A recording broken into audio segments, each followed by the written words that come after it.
Welcome back to the Daily Thread. It's a beautiful day over there in Florida. Not so beautiful here in New York. That's just the way it is. So I'm very happy for you that you get to experience that weather over there. Yes, it's nice. I don't know what you're seeing behind us, but it's a very warm morning, and it's beautiful blue sky. And like I said to you when we were talking privately before, that people are coming down in large numbers now. People that spend months here. Okay, Okay, so let's discuss an interesting story that's taking place. There's a lot going on in the world. Some of which, we've spoken about as already. always. Yeah, as always, the world goes around and so do the stories. Ryan Turell from Yeshiva University, standout basketball player who entered the NBA draft. He did not get drafted. He did get hurt Right, in a right. pre-draft workout, or he was practicing and he got hurt. I think he hurt his Achilles or something. I'm not And sure. Yeah. Ryan was drafted in the G League draft. For those who don't know, the G League is basically the minor leagues for the NBA. Okay. It's a place where teams consist of players who are uh, coming from overseas, players that are drafted also, and teams stash their players there to develop. So Ryan was drafted by the Detroit Pistons G League team. I believe it's Okay. The Grand Rapids Drive. So Okay. here we have a from Orthodox Jew who Okay. is going to be in the NBA's minor development league. So I'm pretty sure this is the closest we've been to having a from Jew in the NBA. And Well, that's true about the NBA. You're right. That's true about the NBA. Of course, we had a baseball player a couple of years ago, Mr. Steinmetz, who was drafted by the Arizona Diamondbacks, right? And I yeah, don't know. I don't know I what his feel status like is right now. the MLB minor leagues is a further it's further away from the major leagues than the NBA G League. There are multiple levels of minor league baseball, and a player, Steinmetz, who is young. I mean, what is he? 18 years old, 19 I years think he's old. 18, and I think he's probably 20 by now. This was a story from about a year or so ago, So maybe more. those players generally, they're in the minor league system for a little bit before they get a shot at the big leagues. It'll start probably with spring training. But a guy like Ryan Turell in the G League, ultimately he'll have a chance, as long as he's healthy and playing. If he goes and he performs, there comes a point in the NBA season where 10-day contracts are given out to players who they want to see in the Right, NBA, and we know right, that's how players like Jeremy Lin in the past right, have right. developed careers. So I think he's pretty close, and we'll see. Hopefully he's healthy and he gets to play. And the question is, I don't know, is he going to wear his yarmulke on the court? Is he allowed to wear his yarmulke on the court? I mean, not halachically, but I'm talking about in the rules of the league. I don't know if someone's allowed to have something on their head, to be honest. Well, they wear the headbands on their heads, don't they? It's A on their lot of it's on their players. forehead. It's on their forehead, I think. Okay, some of them when they after they break their nose and they come back, they put these face masks on. You're talking about a little piece of cloth that's pinned onto his head. He has a good, shocking head of blonde hair. Not like Naftali Bennett who had to glue his yarmulke to his head because he didn't have any hair. So Yeah. Ryan Turell could keep his yarmulke on his head. But when you hear about a guy from an Orthodox family, a guy went to Yeshiva University, and I saw him play last year. I went to watch him in when they won 50 games in a row. I think I was there for the when they had their 49th game that they won in a row. They ultimately, after 51 games, they lost the game. And I watched him play, and really, he's very thrilling to watch, very outstanding on the court. The question really is not so much about whether he has the yarmulke or not. It's about Shabbos observance. And he's already said in the story that I read from the Jewish News Service the other day, he said that if the arena is close enough to where he's staying, he's able to walk over to play. He's gonna go play. So how do you feel about that? Well, what if the arena is not close enough? Well, then I guess he's not going to play then. Amari Stoudemire had the same problem when he was coaching the Nets. That's why he moved to Brooklyn Heights, so he could be on the Nets bench for the Saturday games. So that's the question. I guess the team has to be able to accommodate him once they make a decision to bring them up to the big for the big show, as they say. I really wonder what happens, because the most well-known story that we know is Sandy Koufax taking off on Yom Kippur, and Sandy was he was an all-star. He was an amazing pitcher, so of course the team is going to bend over backwards to accommodate. But would an NBA team bend over backwards to accommodate a schedule like that for someone who's maybe a fringe NBA player who like it's a long shot if he'll make the league, and if he does, how like where does he? I don't know. But to be honest, I think it depends on a lot of things. You know what? You know what I think it depends on? You have to look up who owns the Detroit Pistons. It really depends to a great deal extent on who the owner of the team is, what their sensitivity to this type of thing is, how they acted in other situations when they had to accommodate perhaps other players that had different religious beliefs, and of course they're going to want to be consistent. And on the other hand, there may be a situation that they don't want to get involved in to what do begin with. what are you expecting to hear? The name Goldberg or Friedman as the owner of the Pistons? Is that what you want to hear? Because Well, the owner of the Pistons is an American billionaire businessman. His name is Tom Gores. He's a founder of Platinum Equity, a private equity firm that is based out of Beverly Hills, California. Doesn't look Jewish. okay. Doesn't sound Jewish. Um, but We have to do for some more. We have to do example, some more research. like we're already in our minds, we're trading Ryan Turell to a different team. Let's trade. Ryan We want to Turell, trade him. We want to trade him you to the Milwaukee you want him on Bucks. the Knicks? No, No, Milwaukee Bucks. you want him on the Knicks or the Nets? There's plenty of kosher No, food stands. There's plenty of kosher no, food stands in the Garden and no. in the Barclay Arena. We want him on the Milwaukee Bucks. One of the owner of the Milwaukee Bucks is Mark Lassery, who's a Okay. Yid, and I think that's a good place for him. So we're making that petition. If Ryan gets called up to the next level, maybe it'll be in Milwaukee with Okay, Giannis. but he's got a way to go. He's got a way He's to got a go. way to He's a go. young Yeah, man. He's a tall, skinny guy, 6'7". You don't he have many doesn't. Jewish kids at He six foot doesn't. seven. He also doesn't have a Jewish head of hair. Like you don't see many Jews with a full head of blonde curly hair like that. I feel like Jews notoriously have bad hair. Do you know why that is? Well, do I know why that is? I don't know. It could be related to it could be something hereditary. It could be a bad diet. It could be the food that they eat. I don't know. Maybe it's something to do with chonk and kugel. If I if you I don't if know. I don't know the reason. if you go to shul, you take a look around, you will see an abnormal amount of baldness going on, like on half of a head, like under the yarmulke type of baldness, like the side here and then the circle. How about kids your age? You see it in kids in their 20s and 30s, or Of just men in their course. 60s and 70s No, I'm 27 and I know a lot of people my age who they're who on their way. lost their hair already? They lost their hair. It's already, yeah, but I don't know. The question is that something that happens in the non-Jewish world as well and we just don't take notice of it? Or maybe they are I don't doing know. just for men treatments. I don't know. I think there's plenty of bald heads in the world in general. Generally speaking, I don't think it's something that's especially reserved for Orthodox Jewish men. That's what you're referring to. And listen, it's better for you when you wear your tefillin. You don't have the shaila whether having chatzitza for your tefillin when your head is bald. Absolutely no questions. Absolutely kosher. Mahadrim and a mahadrim. Okay, so you heard it here, folks. Start shaving your head so you don't have a halachic shiloh when it comes to your tefillin. Is that what you're saying? That's one consideration, possibly.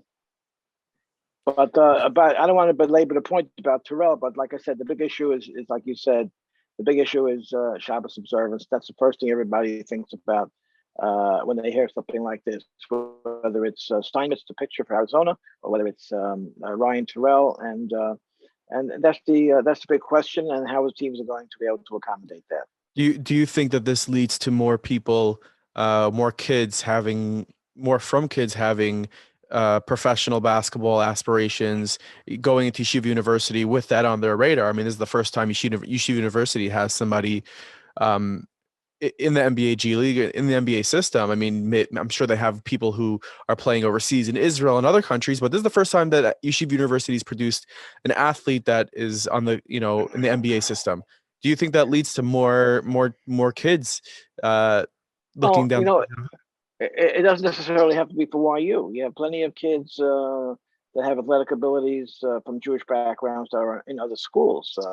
Whether those schools are able to, pursue, I have to tell you, whether they can pursue a professional career via that channel. Maybe other schools it's a better opportunity because they produced better players over the years. You know what it takes to be in the NBA. You got to be strong.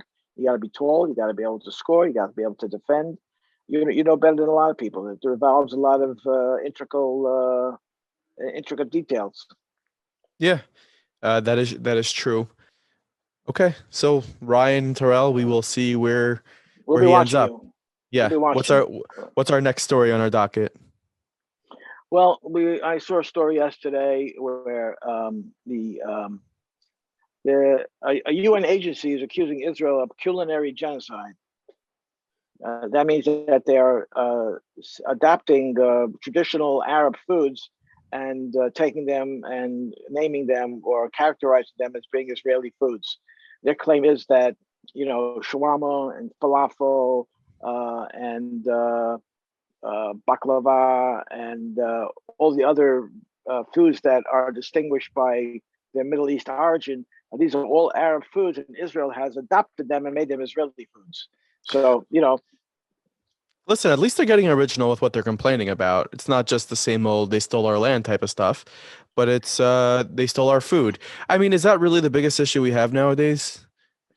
well, listen, I guess when you run out of things to complain about, you can start arguing about who thought of the idea of falafel first. It's funny because everyone online really calls the Jews that they cry victim so much, but we're not really complaining about people, eating our bagel on lox. I think we're okay with it. Yeah, but the Palestinians, I don't think they're adopting bagels and lox. I think it's too far gone, in terms of its Jewish identity. A bagel with a schmear. Everybody knows what a bagel with a schmear is, right? You know what a bagel with a schmear is? A schmear. Schmear is a Yiddish word for a spread of cream cheese on the bagel. So any guy can walk in. The guy never had to be in a yeshiva or never had to have any kind of religious upbringing. He knows when he goes into a bagel store, he asks for a bagel and a schmear It's a good without piece the of lox. history.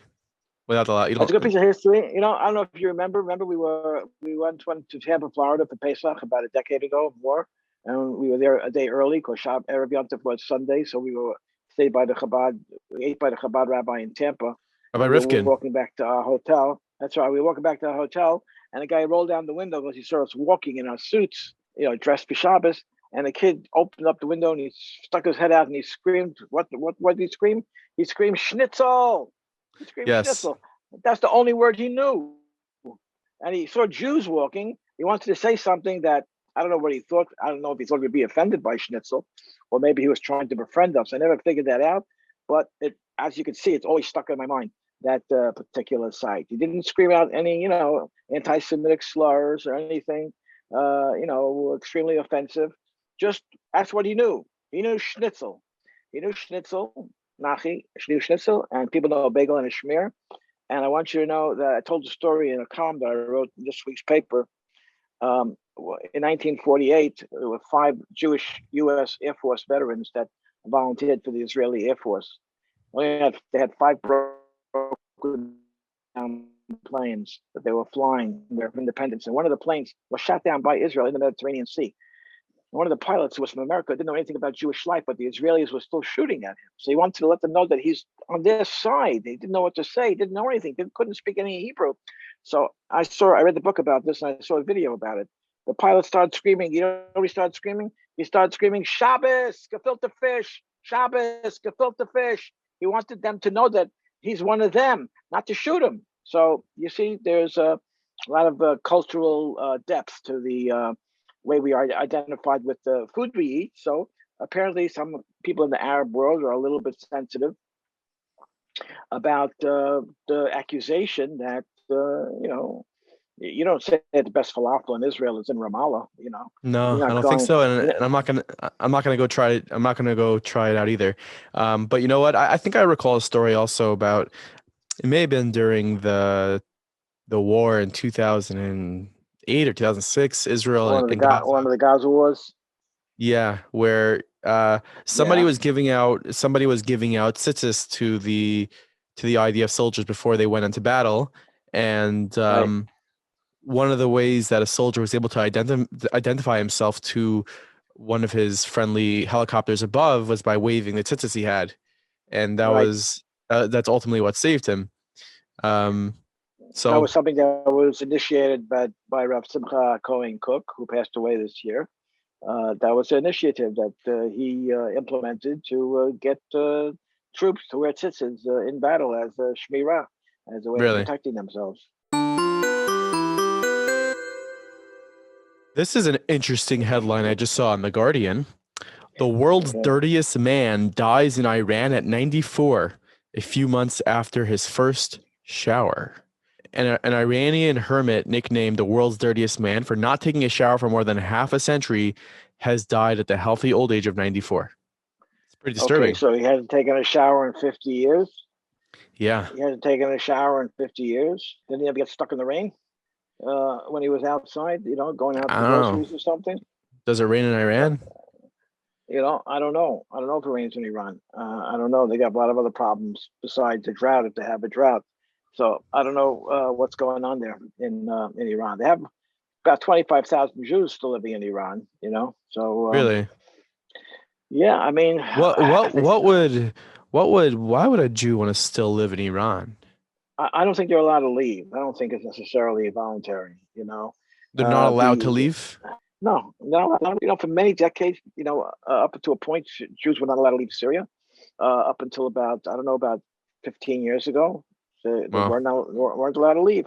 Uh, First of all, when Jews leave the country, like in Iran, it creates a brain drain because they're in high technological and scientific positions very often, and it drains the country of a knowledge at one point.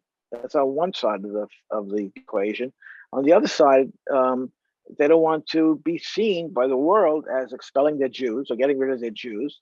They want at least to create an impression and a facade that they're tolerant of Jews, even though they're constantly talking about how much they'd like to destroy Israel and kill all the Jews in Israel. So you have a little bit of a difficult contradiction that would need to be reconciled.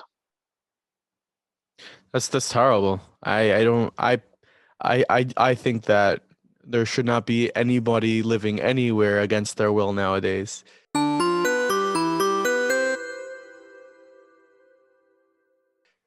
All right. So, what's your prediction for the governor election in Florida and in New York? In Florida, Ron DeSantis is running against Charlie Crist, and in New York, Kathy Hochul is running against Lee Zeldin. Do you Well, have a for I don't really know too much about the race between Lee Zeldin, but I do know for I mean Governor DeSantis, but Crist?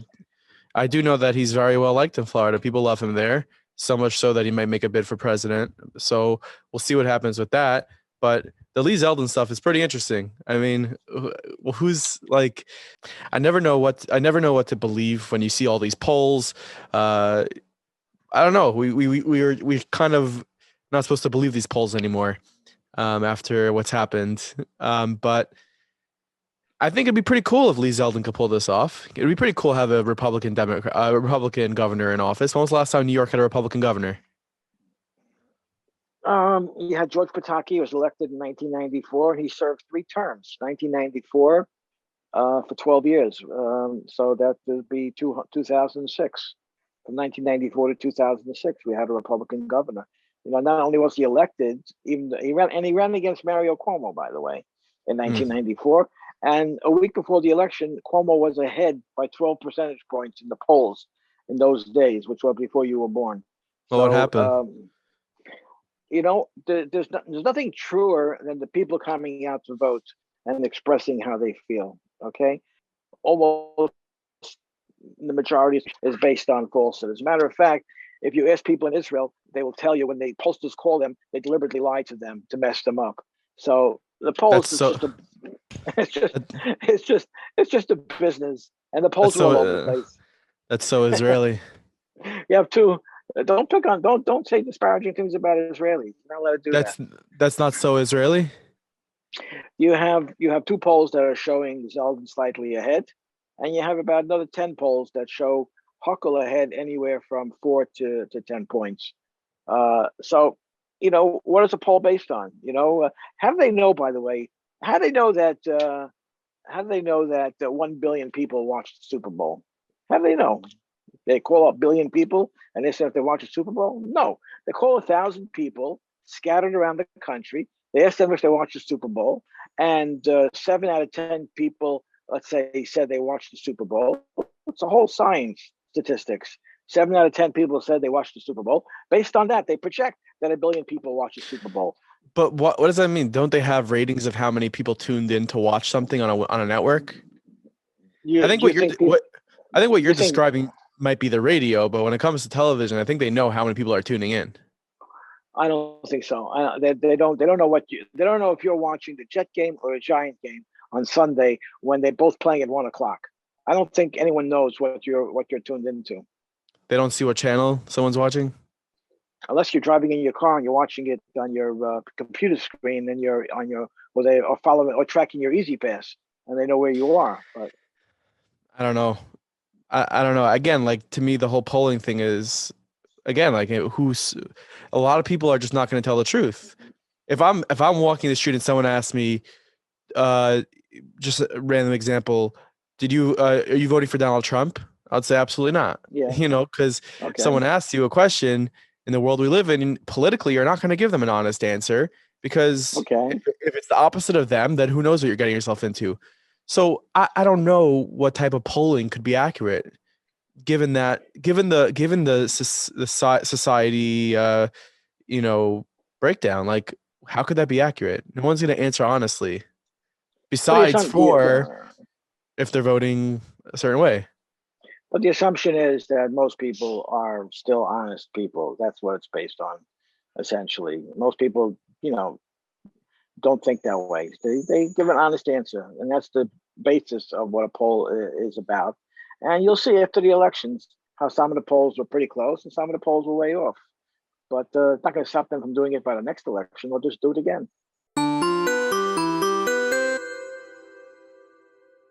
On another matter, I think of interest, generally speaking, I've been talking to representatives of Yeshiva University who are involved in a case where they suspended the function of all their clubs because they didn't want to be able to have a LGBTQ club on campus.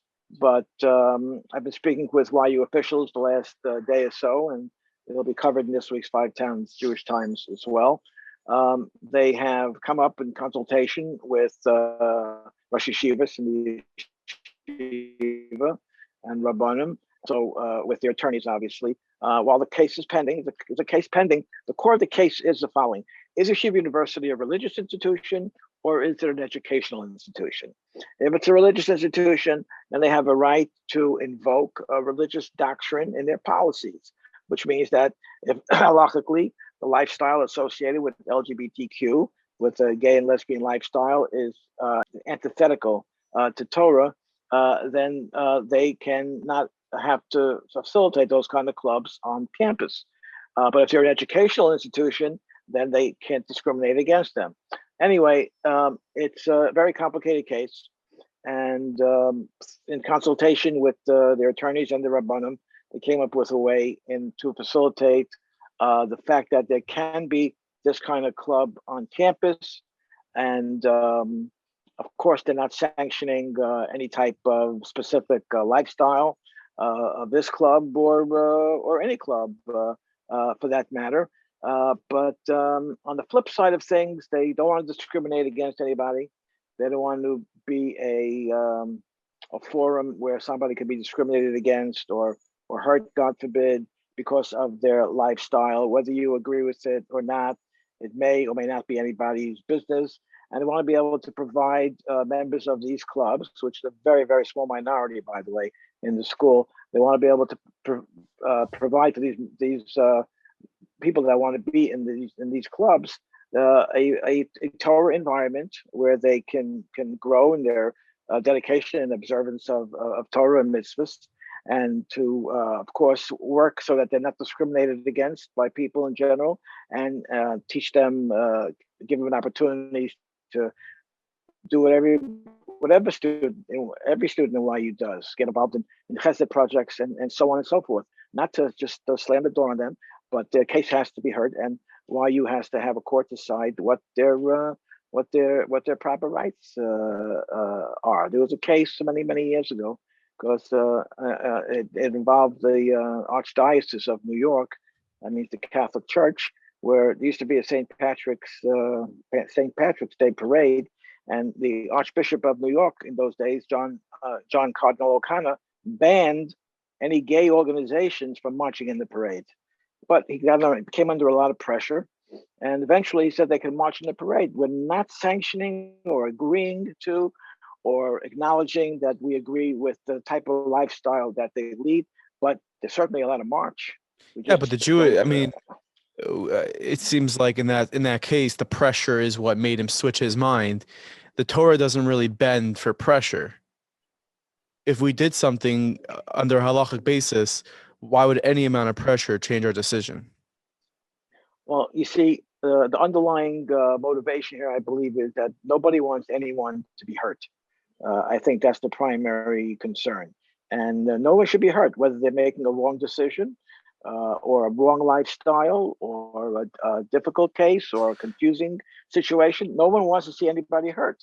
Everybody has a right to be protected so that they are not hurt in any way, shape, or form. Don't you agree?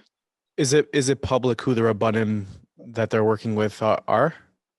It's the Yeshiva University Rabbanim. It says in the letter that you're going to see in the paper this week. It's of Herschel Schachter, who's the Rosh Yeshiva of the Beis Medrash, and other Rabbanim associated with Yeshiva. But they have to take a public stand and address the issue, as difficult as it might be, and it's a complicated issue. It's very complex. I read the entire release, the letter, and the facts about the case. It's very complicated. There's things you're going to say, I'm glad they're doing that. There are things about that you're going to say, I wish they wouldn't have done that. And like someone from the yeshiva told me earlier this morning, that people are going to disagree both on the left and the right. Some will agree to some of the things, and the same people will disagree to other things. But that's a very, like I said, it's complex, but it needs to be addressed, and it's being addressed in a legal and proper way, and in a responsible way. And they're addressing it so primarily, like I said several times, that people are not hurt or discriminated against. The important thing is that the debate has to be out there and has to be had and has to be discussed at a high level, at a high, thoughtful, and reasonable level, not just in extreme terms. You're talking about people, sensitive human beings, and they have to be dealt with accordingly. That's all. I don't think I said too much. That's all I have to say about it at this point, until I understand it better. Well, we wish Yeshiva University all the luck and hatzlacha with this situation, because there's good people managing a difficult situation. That's the important thing. Okay, all the best to them, and all the best to all of our listeners. Again, we're trying to forge forward and get these episodes to you. Although there is a technological challenge here. But anyways, have an amazing day, and we will see you tomorrow.